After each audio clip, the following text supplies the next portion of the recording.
Bienvenidos a Mr. Reddit. Hoy hablaremos de ¿cómo era ese compañero de la escuela que luego fue acusado de asesinato? Fue a la escuela secundaria con Jamie Holmes, el tirador del Teatro Aurora.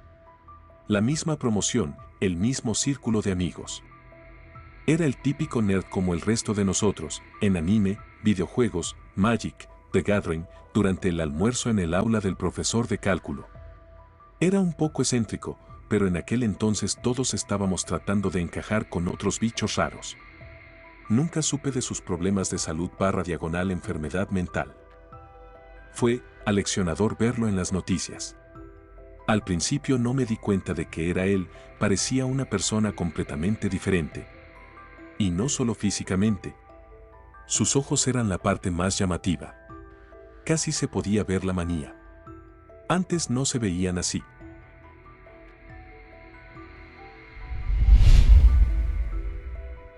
No fue un asesinato, sino un homicidio involuntario. Era popular, engreído, adinerado, prepotente, pero en realidad no era muy diferente a la mayoría de los niños ricos y presumidos. Ni siquiera era un matón, más bien un imbécil. Yo no era ni genial ni popular, pero lo conocí de otra manera como su tutor. A pesar de su popularidad y su increíble atractivo, el tipo podría haber sido modelo fácilmente, era disléxico y tartamudeaba si se ponía nervioso. No era tonto, pero le costaba aprender y ocultaba su inseguridad con bravuconería. En fin, aproximadamente un mes después de cumplir los 21 años, se metió en una pelea de bar. Según todos los informes, tanto él como la víctima estaban igual de borrachos, igual de beligerantes y peleando por la típica estúpida por la que pelean los jóvenes borrachos. Le dio al otro tipo uno de esos golpes de 1 en 1.000.000 que lo mató. A pesar de tener una riqueza familiar considerable, no lo negó, asumió la responsabilidad y se declaró culpable sin llegar a un acuerdo con la fiscalía. Le dieron 7 años fijos con 3 indeterminados, lo liberaron condicional a los 10. Nota, la familia de la víctima pidió que se le negara la libertad condicional en la audiencia de los 7 años, no se opuso a la liberación a los 10. Seguimos en contacto y puedo decir que este tipo se tomó muy en serio lo que hizo, pasó su encarcelamiento, trabajando en su educación y mejorando, y ahora está afuera, manteniéndose sobrio, trabajando y comprometido. Vaya amigo. Qué chico. Eso es realmente inspirador. Mi mamá conocía a alguien así. Él y su hermano estaban borrachos. Su hermano intentó coger las llaves y conducir y él no le dejó. Se pelearon, él le dio un puñetazo a su hermano y el hermano se cayó, se golpeó la cabeza con la acera y murió. Tenía un amigo del otro lado de la pelea estúpida de bar que murió. Simplemente, se cayó y se golpeó la cabeza en un mal sitio. El otro tipo salió en libertad bajo fianza a la mañana siguiente, y nunca cumplió ni un solo día de cárcel. Se declaró culpable y le dieron algo así como 20 años de libertad condicional. Es una locura cómo a gente diferente le dan castigos tan distintos por exactamente lo mismo. No tengo idea de qué estará haciendo ahora el otro tipo, pero me apuesto a que es una persona mucho peor que el amigo que conoces.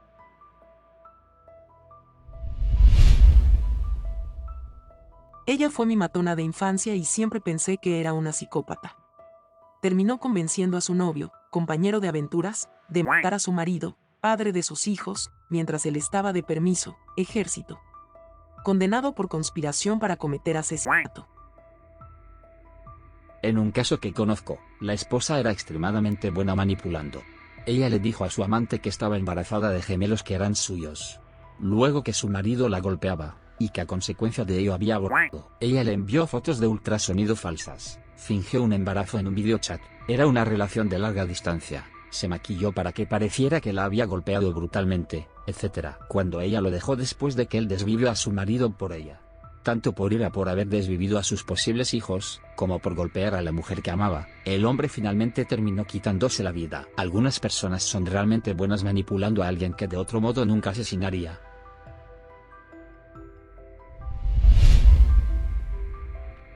Un tipo llamado Chris siempre actuó como un tipo duro.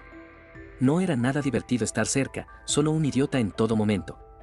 En un bar, perdió una partida de billar, habló con un grupo de tipos más grandes que él, le dieron una paliza, regresó y disparó al lugar matando a un par de personas. Ahora está en prisión de por vida y probablemente todavía siendo un idiota. Siempre me pregunto qué pasa por la cabeza de las personas que recurren a tales medidas después de peleas insignificantes.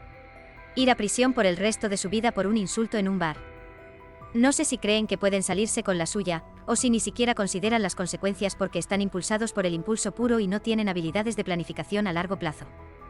Es como me pregunto cómo las personas cuerdas que no tienen enfermedades mentales pueden tener cerebros que funcionen de esta manera.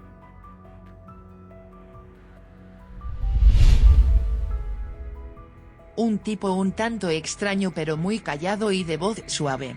Bueno dibujando a lápiz. Unos 5 años después de la secundaria, tomó un cuchillo de cocina en cada mano y desvivió a puñaladas a su tío. Condujo hasta la casa de su novia, cagó en su jardín delantero, la obligó a subir al auto y la llevó a otro estado. La dejó ir, se dio la vuelta y condujo de regreso. Pidió un teléfono en una gasolinera y le dijeron que no, hasta que el cajero miró hacia arriba, y se dio cuenta de que estaba completamente cubierto de sangre. Llamó a la policía y se entregó. Nunca lo vi venir. ¿Fue un episodio psicótico? Nada de eso parece racional. No hay forma de saberlo con seguridad, pero sí tenía una vibra como esquizoide mientras crecía.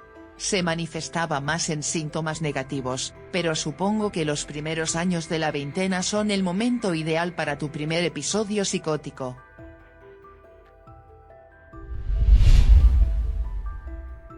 La persona más inteligente de nuestra escuela secundaria vivía en un hogar con maltrato. Según tengo entendido, tuvo un episodio psicótico, mal viaje, y lastimó a uno de sus padres que lo maltrataba. Posteriormente, salió de esa situación y ahora parece ser una fuerza positiva que aboga por las reformas del sistema de justicia penal y otras buenas causas.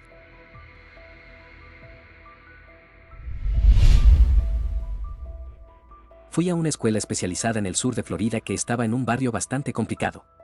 El primer año, estábamos segregados en nuestro propio piso y nos escoltaban a todas partes. El segundo año, no teníamos tanta supervisión, pero aún contábamos con seguridad alrededor. El tercer año, nos soltaron a nuestra suerte. Yo, un chico blanco y pequeño, me hice amigo de un estudiante afroamericano enorme porque le hice algunas cosas en la clase de carpintería. Él me cuidaba y a menudo me defendía en las peleas. Un día me emboscaron en el baño y, mientras caminaba de regreso a clase, ensangrentado y llorando, lo vi por el pasillo cerca de su clase. Salió y me preguntó qué pasaba. Le señalé a los 2 chicos que me atacaron, y él los acorraló y recuperó mi dinero, además de un extra. Les dijo que nunca más se metieran conmigo. El último día de clases fue una zona de guerra absoluta. Literalmente teníamos al equipo SWAT al otro lado de la calle tratando de minimizar las peleas. Mi amigo corrió conmigo y otros estudiantes hacia el autobús para evitar que nos mataran a nuestros escuálidos traseros blancos. Bueno, unos 4 años después, estaba viendo las noticias y él apareció en un segmento de personas buscadas. Lo buscaban por el asesinato de 3 personas. Las 3 personas eran miembros de pandillas, pero la forma en que lo hizo llamó la atención del público. Llegaron a una intersección concurrida en Miami y él estaba al otro lado de la calle con algunos amigos. Se acercó al auto y ejecutó al conductor, luego al pasajero del asiento trasero. El pasajero delantero salió, pero fue atropellado por un auto que se estaba marchando de allí a toda prisa. Mi amigo se acercó y le disparó a ese chico un par de veces. Luego regresó con sus amigos, les entregó el arma y se fue. Lo atraparon en Alabama más tarde ese año y la policía le disparó al salir de la casa.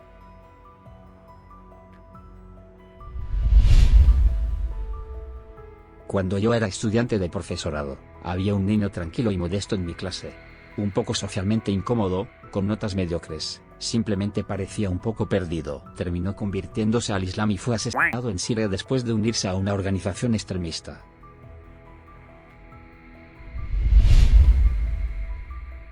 La hermana de mi mejor amigo, que sufría de esquizofrenia, dejó de tomar sus medicamentos y mató a su madre. La familia ya estaba devastada por la pérdida del padre. Él había desarrollado cáncer de pulmón y, durante una biopsia, el médico cometió un error y perforó una vena, lo que provocó un ataque cardíaco y un derrame cerebral. Nunca se recuperó del derrame y falleció 10 días después. La madre quedó inválida y él era su cuidador principal con la ayuda de su hija. Mientras tomaba sus medicamentos, ella podía ayudar a su madre según fuera necesario. Pero cuando el padre murió, nadie se encargó de controlar si ella seguía tomando sus medicamentos y finalmente los abandonó. Se obsesionó con la idea de que su madre intentaba excluirla del testamento. Un día la atacó con un cuchillo. Intentó ocultarlo afirmando que alguien había entrado y la había atacado, pero las pruebas eran demasiado claras y su historia incoherente. Esto destruyó a toda la familia. Mi amigo sigue destrozado por el evento años después. En un par de meses pasó de tener a sus 2 padres y una hermana cariñosa a perderlos a todos de alguna manera. Ella salió en las noticias y se volvió bastante conocida. La gente del vecindario todavía ignora a su familia. Hay aspectos de mi vida bastante difíciles. Vivo con dolor crónico severo y otros problemas, pero veo lo que le sucedió a él, y me digo a mí mismo que siempre habrá alguien que esté peor. Algo similar le pasó a un compañero de mi instituto. Parecía estar bien mientras lo conocí, pero desarrolló esquizofrenia después de la preparatoria. Principios de los 20 años es una edad común de aparición. Estaba recibiendo tratamiento y podía vivir su vida, incluso se comprometió. Luego, su psiquiatra se mudó y descuidó el asegurarse de que su tratamiento no se interrumpiera mientras cambiaba a un nuevo médico. Terminó quedándose sin medicación a pesar de que tanto él como su familia intentaron comunicarse con ambos médicos para conseguir más. Empezó a ponerse nervioso y su padre lo llevó a su casa para tratar de mantenerlo seguro y calmado. Pero comenzó a creer que su padre era un androide similar que había matado a sus verdaderos padres y estaba tratando de atraparlo allí y matarlo. Su padre llamó a su madre y a su prometida para que lo ayudaran, pero terminó apuñalando a su padre mortalmente con un cuchillo de cocina antes de que pudieran llegar. Su familia lo apoyaba y él era muy unido a su padre. No puedo imaginar darme cuenta de que has matado a tu propio padre en un ataque de delirio. Una horrible tragedia para toda la familia. Historia paralela. Me enteré de esto cuando recibí una llamada en el trabajo de un periodista. Me preguntó si conocía a compañero de clase y cómo era. Le dije que habíamos ido juntos al instituto y que era bastante normal, luego bromeé. ¿Por qué? ¿Mató a alguien?